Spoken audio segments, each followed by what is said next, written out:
नमस्कार दोस्तों, स्वागत है आप सभी का हमारे इस YouTube चैनल पंडिताइन चाची में। तो दोस्तों, आज हम आपके लिए लेकर आए हैं औसान माता की कथा। एक आदमी था जिसका नाम राम नारायण था। उनकी दो बहुएं थीं, संगीता और सुनीता।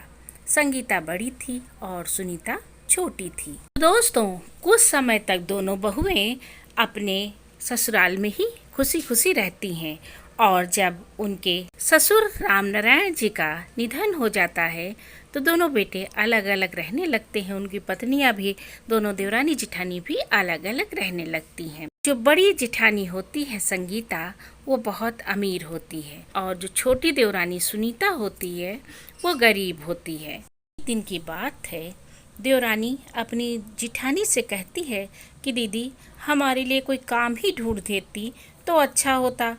जिठानी कहने लगी, हम तुम्हारे लिए काम कहाँ ढूंढेंगे, ऐसा करो कि तुम हमारे घर में ही काम कर दिया करो और हम तुम्हें हर महीने कुछ पैसे दिया करेंगे। जो खाना बचेगा वो भी ले जाया करो, अपने बच्चों को खिला दिया करो। उसने कहा, ठीक है, बाहर हम काम करने कहाँ जाएं, इससे अच्छा है कि हम आपके घर में ही काम कर दिया करेंगे।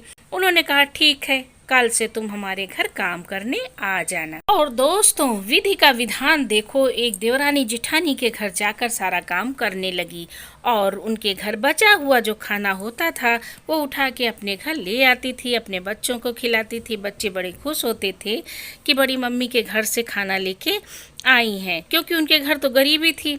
देवरानी हर रोज यही करती और कुछ न कुछ जो बचा हुआ खाना होता वो बच्चों के लिए लेकर आती थी। एक दिन जिठानी के मन में औसान माता की पूजा करने का विचार हुआ तो उसने देवरानी से कहा कि छोटी, तुम कल जल्दी आ जाना, चौका बर्तन करके अपना सारा काम करके चली जाना। उसके बाद जिठानी ने अपने पड़ोस में जाकर सारी औरतों को निमंत्रण दिया। सुबह हुई और देवरानी जल्दी आ गई, उसने सारा काम निपटाया। फिर जिठानी ने कहा कि सारा काम अगर समाप्त हो गया हो तो तुम वापस चली जाओ। अब जिठानी ने बहुत विधि विधान से औसान माता की पूजा सामग्री लेकर पूजा की, कहानी कही, आरती गाई। कुछ दिनों के बाद देवरानी के बच्चों को ये बात पता चली तो माँ से पूछने लगे कि मम्मी, बड़ी माँ ने आपको क्यों नहीं बुलाया था? तो देवरानी कहने लगी कि बेटा, वो लोग बड़े लोग हैं, बड़े लोग को ही बुलाएंगे, हम जैसे गरीबों को थोड़ी ना बुलाएंगे, हम तो उनके घर काम करने जाते हैं। तो फिर बच्चे भी जिद करने लगे कि माँ, इस बार गुरुवार को आप भी औसान माता की दुर्दुरैया खिलाइएगा। तो माँ कहने लगी कि बेटा, हम कहाँ कर पाएंगे, हमारे पास तो कोई सामान भी नहीं है। मगर दोस्तों, बच्चों को तो जानते हैं बच्चों की जिद कैसी होती है। उन्होंने कहा, माँ मुझे नहीं पता, आपको भी बड़ी माँ की तरह खिलानी है। उन्होंने कहा, ठीक है। गुरुवार के दिन आया तो शाम को जाकर ही 7 सुहागिनों को न्योता दे आई। जब सब औरतें आ गईं तो सोचने लगी कि वो कैसे करेगी, उसके पास तो कोई सामान भी नहीं है। और जब सुबह हुई, जब देवरानी को पूजा करना था तो उसने सारी साफ सफाई करी, मगर उसके पास कोई सामान तो था ही नहीं। मगर बड़े ही बुझे मन से उसने सबका आसन लगाया, बीच में औसान माता का आसन लगाकर एक बड़ा सा सिकौला लेके उनको ढक दिया। कुछ देर बाद सुहागिनें आई, वह सब भी माता जी के पास बैठ गईं और उसने कहा कि दीदी, आप लोग पूजा की तैयारी करिए, हम कुछ बना रहे हैं और मैं अभी आ रही हूँ। जो औरतें आई थीं वो कुछ देर तो शांत बैठी रहीं। फिर उनमें से जो श्रेष्ठ सुहागिन थी उसने सिकौला हटाया तो देखा कि वहाँ पूरा पूजा का सामान रखा हुआ है। वह सब लोग व्यवस्था करने लगी। उसके बाद जब वह किचन से निकल के आई तो औसान माता का चमत्कार देखकर दंग रह गई। अब वो लोगों से बताए भी तो क्या बताए, लोग क्या कहेंगे कि कोई व्यवस्था थी नहीं और फिर हमको बुला लिया। फिर औसान माता की खूब विधि विधान से पूजा हुई, सुहागिनों की खूब सेवा करके उनको विदा किया। सुहागिनें जाते जाते बात करते हुए जा रही थी, यह तो अपनी जिठानी से ज्यादा अच्छी व्यवस्था कर लेती है, इसने तो बहुत अच्छी व्यवस्था की और पूजा भी इसने बहुत अच्छी की। यह बात जब जिठानी के कान में पड़ी तो दूसरे दिन ही देवरानी के पास आई और कहने लगी कि तुम तो बड़ी चालू निकली छोटी, सारा सामान मेरे घर से चोरी करके ले आई और फिर पूजा की। उसने कहा, नहीं दीदी, हमने ऐसा कुछ नहीं किया है, दुर्दैया माता का चमत्कार है, ये तो औसान माता का चमत्कार है। तो जिठानी ने कहा कि ये कुछ नहीं, तुमने मेरे घर से सब चोरी किया है सामान, फिर अपने घर में भी पूजा कर दी।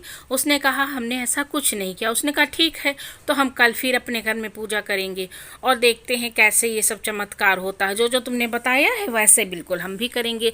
देखें खाली चमत्कार तुम्हारे ऊपर ही होता है कि हमारे ऊपर भी होता है।